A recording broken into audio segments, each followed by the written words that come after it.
Isang magandang umaga mga kagulay, at yung video na to ay kinuha ko kahapon at ito po yung dumating na punla na Red Hot F1. So bali mga kagulay, ito nga pala itatanim dito sa tabi nung sitaw or sa tabi ng okra. Diyan ilalagay yan, itatanim. Kita nyo nga ito yung emerald na hinaharbisan at medyo patapos na, kaya tataniman na siya na siling Taiwan at yung katabi niya ay mismo okra.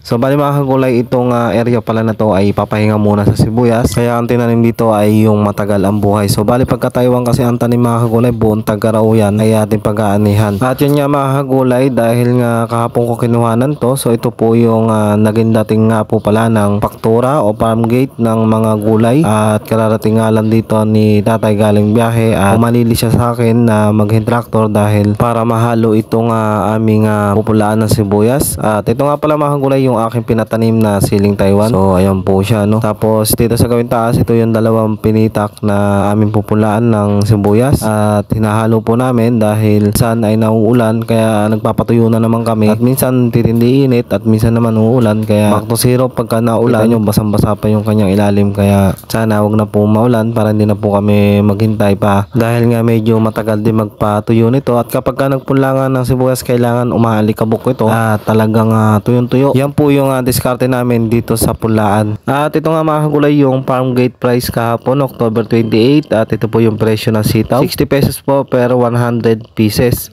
At yung ating pipino naman mga kagulay, bumaba ng 1 pesos at naging 13 pesos po kada 1 kilo ng pipino. So yan po yung ating farm gate price dito sa Sangitan Market. Yan po ang lakaran nila.